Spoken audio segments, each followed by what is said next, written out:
the meantime, we've lost another one, folks. Nikki Haley has resigned from the Trump administration as UN ambassador, and it is unclear at this point why she has. There is reporting that this is an indication that Pompeo and Bolton have won the day. It may mean she's not belligerent enough at the UN. Hard to believe. She disagreed with them in regards to how many refugees we should let into this country. I certainly don't want to make it seem like she's a reasonable individual. It's just that she's in a room with some full-on lunatics. And so it makes her look slightly better. Although the ease in which she lies and the weirdness in which she expresses, she identifies herself, is a little bit strange. Here she is speaking to the press in announcing her resignation, sitting next to Donald Trump. It has been an honor of a lifetime. I said I am such a lucky girl to have been able to lead the state that raised me. Pause it. Now, I find that if I would to refer to a 45-some-odd-year-old woman who is the ambassador to the United Nations as a girl, she's a lucky girl. I mean, honestly, it's just bizarre. That's what Daddy Trump likes. She's being folksy. I guess so. Come sit on my lap.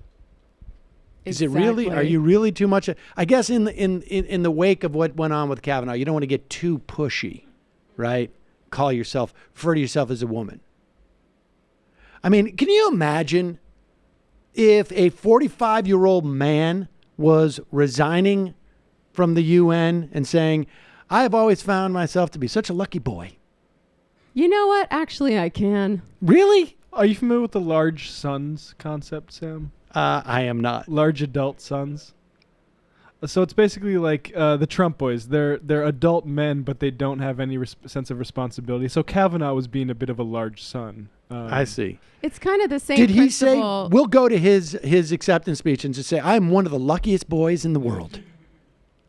It's kind of the same principle by which a 12-year-old black kid is a terrifying criminal who deserves to be killed on sight, while a 60-year-old white man is just, he's just a boy. I just don't Can't blame him for anything.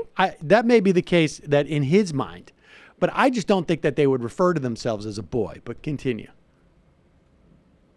It has been an honor of a lifetime. I said I am such a lucky girl to have been able to lead the state that raised me and to serve a country I love so very much has really been a blessing, and I want to thank you for that.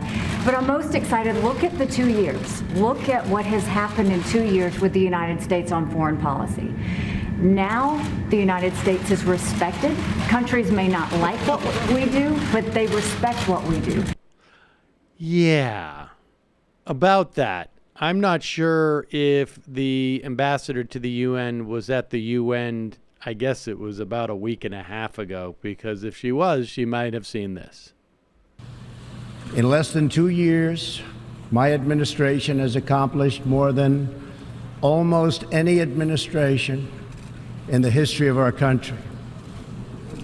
America's so true.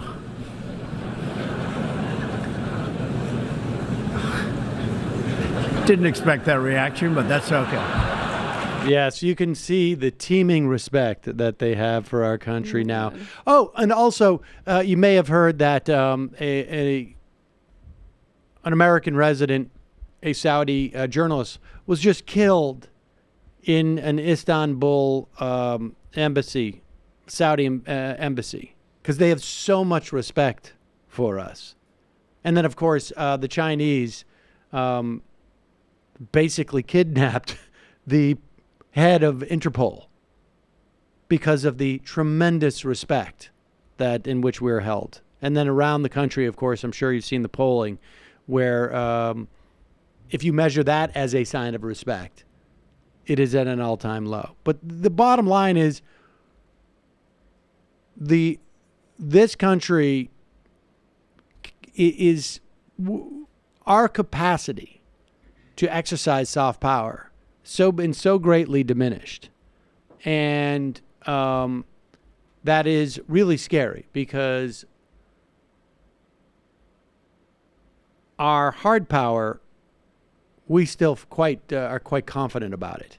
And that's where we'll end up going when we don't get our way. Yeah, the world respects us the way you respect a 5-year-old who's gotten its hands on a gun, just like a really cool guy that you respect. Right, exactly, of course. So Nikki Haley leaving. Some people are speculating that perhaps she's anticipating Lindsey Graham going to Attorney General and then getting appointed senator from South Carolina, serving for 6 years perhaps, and then running for president in 2024. Who knows? But I don't think we're going to be so lucky for her to move on to a corporate job. We may not be the lucky boys and girls that she is. And we may see her in the future in our politics. All right.